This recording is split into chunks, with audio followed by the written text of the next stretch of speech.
আজকের ভিডিওতে past perfect continuous tense নিয়ে বিস্তারিত আলোচনা করব। শুরুতেই পাস্ট পারফেক্ট কন্টিনিউয়াস টেন্স কি অর্থাৎ সংজ্ঞা। কোনো কাজ অতীতে শুরু হয়ে কিছু সময় চলে আবার অতীতেই শেষ হয়েছিল এরূপ বোঝালে তাকে পাস্ট পারফেক্ট কন্টিনিউয়াস টেন্স বলে। অর্থাৎ কোনো কাজ অতীতে শুরু হয়েছিল এবং অতীতেই চলমান অবস্থায় শেষ হয়েছিল এরূপ যদি বোঝায় তাহলে উক্ত বাক্যটি পাস্ট পারফেক্ট টেন্সের হয়। আবার যদি অতীতকালে দুইটি কাজের কথা উল্লেখ থাকে তাহলে যে কাজটি আগে থেকে চলছিল সেই কাজটি পাস্ট পারফেক্ট কন্টিনিউয়াস টেন্সের হবে এবং অপর কাজটি পাস্ট ইনডিফিনিট টেন্সের হবে। অর্থাৎ অতীতকালে যদি দুটি কাজ চলমান থাকে, যে কাজটি আগে চলছিল সেই কাজটি হবে পাস্ট পারফেক্ট কন্টিনিউয়াস টেন্সের এবং অপর কাজটি হবে পাস্ট ইনডিফিনিট টেন্সের। চেনার উপায়: বাংলা ক্রিয়ার শেষে তে ছিল, তে ছিলাম, তে ছিলে, তে ছিলেন ইত্যাদি যুক্ত থাকে এবং বাংলা বাক্যে হইতে, হতে, যাবৎ, অবধি, ধরিয়া, ধরে উল্লেখ থাকে। অর্থাৎ পাস্ট কন্টিনিউয়াস টেন্সের চিনিবার উপায় হলো তে ছিল, তে ছিলাম, তে ছিলে, তে ছিলেন। কিন্তু পাস্ট পারফেক্ট কন্টিনিউয়াস টেন্সেও তে ছিল, তে ছিলাম, তে ছিলে, তে ছিলেন, কিন্তু এর সাথে বাক্যে হইতে, হতে, যাবৎ, অবধি, ধরিয়া, ধরে উল্লেখ থাকবে। যেমন সে সকাল হতে পড়তেছিল, এখানে সকাল হতে পড়তেছিল কাজটি অতীতে কিছু সময় চলে শেষ হয়ে গিয়েছে। এখানে হতে কথাটি উল্লেখ আছে এবং তে ছিল কথাটি উল্লেখ আছে। তে ছিল কথাটি উল্লেখ আছে বিধায় এটি পাস্ট পারফেক্ট কন্টিনিউয়াস টেন্সে। তাহলে এখানে he had been reading since morning. এরপর বিনা 3 দিন যাবৎ জ্বরে ভুগতেছিল, এখানেও 3 দিন যাবৎ সময়ের উল্লেখ আছে, যাবৎ আছে এবং ভুগতেছিল তে ছিল আছে। কাজটি অতীতে কিছু সময় চলার পর শেষ হয়েছিল বিধায় এটাও পাস্ট পারফেক্ট কন্টিনিউয়াস টেন্সের। Bina had been suffering from fever for 3 days। তিনি আসার আগে তারা পড়তেছিল, এখানে অতীতকালে দুটি কাজ, একটা হলো তারা পড়তেছিল আর একটা হলো তিনি আসা। দুটি কাজের মধ্যে চলমান হলো তারা পড়তেছিল এবং এই কাজটি হলো আগে ঘটেছিল। যেহেতু যে কাজটি আগে ঘটেছিল সেই কাজটি হবে পাস্ট পারফেক্ট কন্টিনিউয়াস টেন্সের, অপর কাজটি হবে পাস্ট ইনডিফিনিট টেন্সের। তাহলে এখানে আগে ইংরেজি হলো বিফর, বিফর আগে লিখে যে কাজটি আগে চলছিল সেই কাজটি বিফরের আগে বসাতে হবে এবং যে কাজটি পরে সংঘটিত হয়েছিল সে কাজটি বিফরের পরে ব্যবহার করতে হবে। তাহলে তারা পড়তেছিল আগে, তিনি আসার আগে তারা পড়তেছিল, অর্থাৎ পড়তেছিল আগে বিধায় বিফরের আগে এখানে তারা ইংরেজি হলো দে, তারপর হ্যাড বিন, তারপর রিডিং, বিফর হি কেম। এই বাক্যটি পাস্ট পারফেক্ট কন্টিনিউয়াস টেন্সের এবং বিফরের পরের অংশ পাস্ট ইনডিফিনিট টেন্সের। এখন স্ট্রাকচার অ্যাফার্মেটিভ সেন্টেন্সের, অর্থাৎ পাস্ট পারফেক্ট কন্টিনিউয়াস টেন্সের বাক্যটি অ্যাফার্মেটিভ সেন্টেন্সের হলে সেক্ষেত্রে স্ট্রাকচারটা হবে সাবজেক্ট, এরপরে হ্যাড বিন, এরপর ভার্ব 1 এর সাথে আইএনজি যোগ, অর্থাৎ মূল ভার্বের প্রেজেন্ট ফর্মের সাথে আইএনজি যোগ করতে হবে, এরপরে অবজেক্ট বসাতে হবে, এরপরে ফর বা সিন্স বসবে, এরপরে টাইম যে সময়টা উল্লেখ থাকবে বাক্যে সেটা বসাতে হবে, অতিরিক্ত অংশ অর্থাৎ এক্সটেনশন থাকলে বসাতে হবে। যেমন আমি এই স্কুলে 5 বছর যাবৎ পড়তেছিলাম, এখানে যাবৎ উল্লেখ আছে, অতীতে সময় উল্লেখ আছে, তে ছিলাম আছে বিধায় এটা পাস্ট পারফেক্ট কন্টিনিউয়াস টেন্স। তাহলে এখানে আমি ইংরেজি হলো আই সাবজেক্ট, এরপর একটা হ্যাড বিন ব্যবহার করতে হবে, হ্যাড বিন, এরপরে এখানে ভার্ব হলো পড়া, পড়া ইংরেজি হলো রিড, এর সাথে আইএনজি যুক্ত করতে হবে অর্থাৎ ভার্ব 1 এর সাথে আইএনজি যোগ, এরপরে হলো ইন দিস স্কুল, এরপরে ফর বা সিন্স ব্যবহার করতে হবে। যদি নির্দিষ্ট সময় বোঝায় তাহলে সেক্ষেত্রে সিন্স, আর অনির্দিষ্ট বা ব্যাপক সময় বোঝালে সেক্ষেত্রে ফর ব্যবহার করতে হবে এরপরে টাইম, টাইম হলো সময়, এখানে টাইম হলো 5 বছর 5 ইয়ার্স। এখানে লক্ষ্য করো নির্দিষ্ট সময় অর্থাৎ সকাল সন্ধ্যা, 7 দিনের নাম শনি রবি সোম মঙ্গল এরকম। সাল, সাল 2005 2010 2015 এরকম 4টা 5টা এরকম সময়ের আগে সিন্স, এবং ব্যাপক সময় অর্থাৎ ঘন্টা মাস বছর ইত্যাদির আগে ফর বসে। এখানে 1 ঘন্টা 2 ঘন্টা 3 ঘন্টা 4 মাস 5 মাস 3 মাস অথবা 1 বছর 2 বছর 3 বছর 5 বছর এরকম যদি থাকে তার আগে ফর ব্যবহার করতে হবে। এখানে যাবত পড়তেছিলাম, এখানে হলো আমি এই স্কুলে 5 বছর যাবত পড়তেছিলাম, 5 বছর কিন্তু এখানে উল্লেখ আছে, অর্থাৎ বছরের আগে সংখ্যা উল্লেখ আছে, এই কারণে এখানে ফর বসেছে। আর যদি নির্দিষ্ট সময় বোঝাতো তাহলে এখানে সিন্স ব্যবহার করতে হতো। রিমা সকাল হতে বইটি পড়তেছিল, এখানে রিমা সকাল হতে বইটি পড়তেছিল অতীতে কাজটি চলার পরে শেষ হয়েছে, এখানে তে ছিলও আছে আবার হতে উল্লেখ আছে, বিধায় এটা পাস্ট পারফেক্ট কন্টিনিউয়াস টেন্স। এখানে সাবজেক্ট রিমা, রিমার পরে হ্যাড বিন, এরপরে পড়া ইংরেজি হলো রিড, এর সাথে আইএনজি যোগ, ভার্ব অনের সাথে আইএনজি যোগ করতে হবে। এরপরে অবজেক্ট বইটি দ্য বুক, এখানে সিন্স মর্নিং, কারণ এখানে উল্লেখ আছে সকাল নির্দিষ্ট সময়, যেহেতু সকাল উল্লেখ আছে এই কারণে এখানে সিন্স ব্যবহার করতে হবে, আর সময়টা হলো সকাল অর্থাৎ এখানে টাইম মর্নিং। তাহলে Rima had been reading the book since morning. এরপর সে আসার আগে আমি স্কুলে যাইতেছিলাম, এখানে দুটি কাজ, আগে আমি স্কুলে যাইতেছিলাম, একটা হলো আমি স্কুলে যাইতেছিলাম আর একটা হলো সে আসা। তাহলে কোন কাজটি আগে হয়েছে? যে কাজটি আগে হবে সেই কাজটি প্রেজেন্ট পারফেক্ট কন্টিনিউয়াস টেন্সের, আর যে কাজটি পরে হবে সেটা ফার্স্ট ইনডিফিনিট টেন্সের। আমি স্কুলে গিয়ে যাইতেছিলাম আগে, তাহলে এটা ফার্স্ট পারফেক্ট কন্টিনিউয়াস টেন্সের। আর সে এসেছিল পরে, এটা হলো ফার্স্ট ইনডিফিনিট টেন্সের।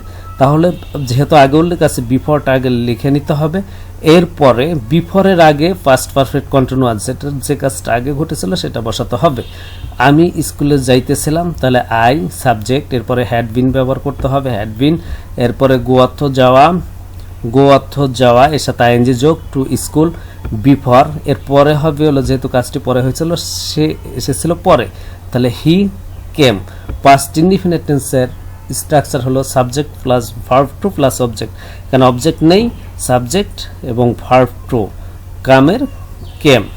পাস্ট পারফেক্ট কন্টিনিউয়াস টেন্সের বাক্যটি নেগেটিভ অর্থাৎ না বোধক হলে স্ট্রাকচার হবে সাবজেক্ট হ্যাড নট বিন, অর্থাৎ হ্যাডের পরে একটা নট ব্যবহার করতে হবে, verb one plus ING, object since বা ফর, টাইম,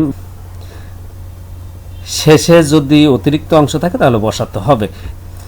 এখানে তোমরা লক্ষ্য করো অ্যাফার্মেটিভ সেন্টেন্সের যে স্ট্রাকচার ছিল নেগেটিভের একই স্ট্রাকচার, তবে শুধুমাত্র এখানে হ্যাডের পরে একটা নট ব্যবহার করা হয়েছে, কারণ এটা যেহেতু নেগেটিভ তাহলে একটা না বোধক ওয়ার্ড ব্যবহার করতে হবে। যেমন সে সকাল হতে পড়তেছিল না, এখানে দেখো হতে আছে, তে ছিল আছে, নাও আছে, অর্থাৎ নেগেটিভ।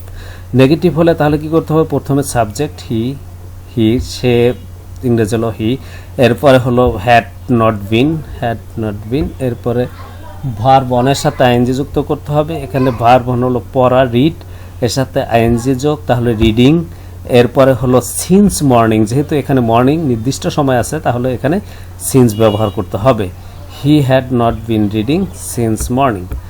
আমি 2 দিন ধরে বাহিরে যাইতেছিলাম না, এখানে দেখো 2 দিন ধরে আছে, যাইতেছিলাম তেছিলাম না আছে, বিধায় এটা পাস্ট পারফেক্ট কন্টিনিউয়াস টেন্স। তাহলে আমি আই সাবজেক্ট, এরপরে হ্যাড নট বিন ব্যবহার করতে হবে, হ্যাড নট বিন, এরপরে ভার্ব ওয়ান, এখানে ভার্ব হলো যাওয়া ইংরেজি হলো গো, এর সাথে আইএনজি যোগ করতে হবে, আইএনজি যোগ, এরপরে অবজেক্ট আউট, গোয়িং আউট অর্থ বাহিরে যাওয়া, ফর যেহেতু অনির্দিষ্ট অর্থাৎ ব্যাপক সময় আছে, এখানে 2 দিন উল্লেখ আছে, তাহলে ফরের পরের সময়টা হবে 2 ডেজ, টাইমটা হবে 2 ডেজ, 2 দিন ধরে। তাহলে I had not been going out for 2 days.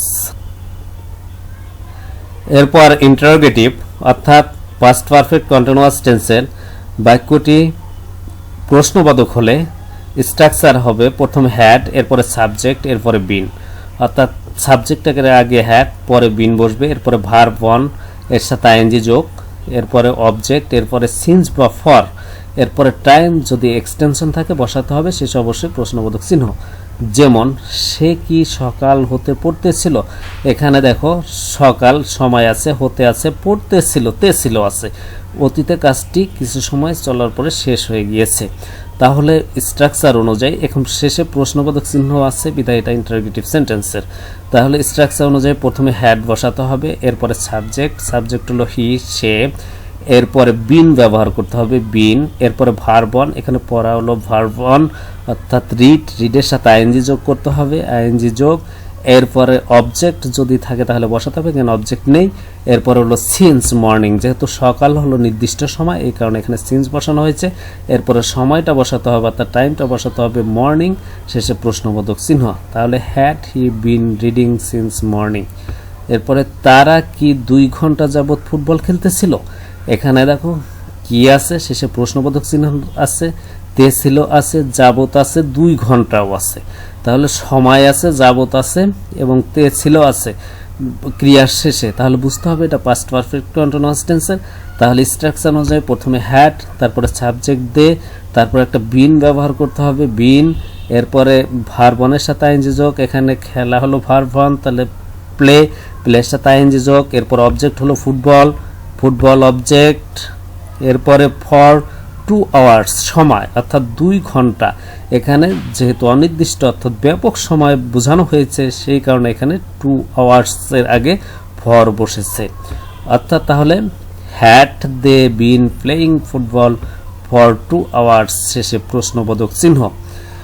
WS questions অর্থাৎ ইন্টারোগেটিভ সেন্টেন্সে পাস্ট পারফেক্ট কন্টিনিউয়াস টেন্সের বাক্যটি ডাব্লিউএস এর হলে ডাব্লিউএস ওয়ার্ডগুলো কি কি, who, which, what, when, where, how, whom, এগুলা। তাহলে স্ট্রাকচার হবে প্রথমে ডাব্লিউএস ওয়ার্ড বসাতে হবে, এরপরে হ্যাড, এরপরে সাবজেক্ট, এরপরে বিন, এরপরে ভার্ব ওয়ান অর্থাৎ মূল ভার্বের প্রেজেন্ট ফর্ম এর সাথে আইএনজি যোগ, এরপর অবজেক্ট, এরপরে ফর বা সেন্স, এরপরে টাইম, এরপর যদি অবশিষ্ট কিছু থাকে বসাতে হবে, শেষ অবশ্যই প্রশ্নবোধক চিহ্ন। তোমরা দেখো এখানে ইন্টারোগেটিভের এটা হলো ইয়েস নো কোশ্চেনের স্ট্রাকচার। এই স্ট্রাকচার আগে যদি ডাব্লিউএস ওয়ার্ডটা যোগ করি তাহলে ডাব্লিউএস কোশ্চেনের স্ট্রাকচার হয়ে যায়। যেমন তুমি কেন 2 ঘন্টা যাবত অপেক্ষা করতেছিলে, এখানে তুমি আছে, কেন 2 ঘন্টা সময় আছে, যাবত আছে, করতেছিলে আছে, বিধায় এটা পাস্ট পারফেক্ট কন্টিনিউয়াস টেন্স। তাহলে এখানে হলো ডাব্লিউএস ওয়ার্ড আছে হলো কেন, কেন, তাহলে প্রথমে ডাব্লিউএস ওয়ার্ডটা ব্যবহার করতে হবে, কেন ইংরেজি হলো হোয়াই, এরপরে স্ট্রাকচার অনুযায়ী একটা হ্যাড ব্যবহার করতে হবে হ্যাড, এরপরে সাবজেক্ট, সাবজেক্ট হলো তুমি ইউ, এরপরে বিন ব্যবহার করতে হবে বিন, এরপরে ভার্ব ওয়ান অর্থাৎ এখানে ভার্ব হলো অপেক্ষা করা, অপেক্ষা করা ইংরেজি হলো ওয়েট, এর সাথে আইএনজি যোগ, এরপরে ফর 2 আওয়ার্স, যেহেতু এখানে তোমার 2 ঘন্টা অর্থাৎ ব্যাপক সময় এই কারণে 2 আওয়ার্সের আগে ফর বসেছে, শেষে অবশ্যই প্রশ্নবোধক চিহ্ন ব্যবহার করতে হবে। Why had you been waiting for 2 hours. তারা 3 বছর যাবৎ কোথায় বাস করতেছিল, এখানে কোথায় আছে, কোথায় ডাব্লিউএস ওয়ার্ড, কোথায় ইংরেজি হলো হায়ার, তারপরে স্ট্রাকচার অনুযায়ী হ্যাড, এখানে তারা ইংরেজি হলো দে সাবজেক্ট, এরপর একটা বিন ব্যবহার করতে হবে বিন, এরপরে বাস করা হলো ভার্ব ক্রিয়া, এর সাথে আইএনজি যোগ করতে হবে লিভ, বাস করে ইংরেজি হলো লিভ, এর সাথে আইএনজি যোগ অর্থাৎ ভার্ব ওয়ানের সাথে আইএনজি যোগ লিভিং, এরপরে অবজেক্ট এখানে নেই, ফর, ফর যেহেতু এখানে 3 ইয়ার্স আছে এই কারণে ফর বসেছে, ব্যাপক সময় 3 ইয়ার্স, সময় 3 বছর, শেষে প্রশ্নবোধক চিহ্ন অর্থাৎ where had they been living for 3 years. এরপর নেগেটিভ ইন্টারোগেটিভ অর্থাৎ পাস্ট পারফেক্ট কন্টিনিউয়াস টেন্সের বাক্যটি একই সাথে নাবোধক এবং প্রশ্নবোধক হলে স্ট্রাকচার হবে প্রথমে হ্যাডেন্ট, এরপরে সাবজেক্ট, এরপরে বিন, এরপরে ভার্ব ওয়ান এর সাথে আইএনজি যোগ, এরপর অবজেক্ট, এরপর ফর বা সিন্স ব্যবহার করতে হবে, টাইম এক্সটেনশন, শেষ অবশ্যই প্রশ্নবোধক চিহ্ন। যেমন সে কি সকাল হতে পড়তেছিল না, এখানে দেখো কিও আছে, নাও আছে, তে ছিল আছে, হতে আছে, অর্থাৎ অতীতকালে কাজটি কিছু সময় চলার পর শেষ হয়ে গিয়েছিল। এটা ফার্স্ট পারফেক্ট কন্টিনিউয়াস টেন্সের নেগেটিভ ইন্টারগেটিভ। প্রশ্ন আছে, নাও আছে। তাহলে প্রথমে ইনস্ট্রাকশন, প্রথমে হ্যাডন্ট, এরপরে সাবজেক্ট হি, এরপর একটা বিন ব্যবহার করতে হবে বিন, এরপরে ভার্ব হলো পড়া, পড়া ইংরেজি হলো রিড, এর সাথে আইএনজি যুক্ত করতে হবে, তাহলে রিডিং। এরপরে সিন্স, যেহেতু সকাল নির্দিষ্ট সময়, তাহলে মর্নিং। শেষে প্রশ্নবোধক চিহ্ন। Hadn't he been reading since morning. তারা কি 3 ঘন্টা ধরে ফুটবল খেলতেছিল না? এখানে দেখো কি আছে এবং না আছে, ধরে আছে, তে ছিল আছে, বিধায় এটা পাস্ট পারফেক্ট কন্টিনিউয়াস টেন্সের নেগেটিভ ইন্টারগেটিভ। এক্ষেত্রে তোমাকে প্রথমে হ্যাডেন্ট ব্যবহার করতে হবে, এরপরে সাবজেক্ট তারা দে, এরপরে মূল ভার্বের প্রেজেন্ট ফর্মের সাথে আইএনজি যোগ। এখানে মূল ভার্ব হলো খেলা, অর্থাৎ প্লের সাথে আইএনজি যোগ। এরপরে অবজেক্ট আছে এখানে ফুটবল, ফুটবল। এরপরে ফর, যেহেতু ব্যাপক সময় আছে 3 আওয়ার্স 3 ঘন্টা, ফর 3 আওয়ার্স। শেষে প্রশ্নবোধক চিহ্ন, অর্থাৎ hadn't they playing football for 3 hours. প্রশ্নবোধক চিহ্ন শেষে অবশ্যই বসাতে হবে। সুপ্রিয় শিক্ষার্থী বন্ধুরা, এতক্ষণ পাস্ট পারফেক্ট কন্টিনিউয়াস টেন্স নিয়ে বিস্তারিত আলোচনা করলাম। আজ এ পর্যন্তই। বাই।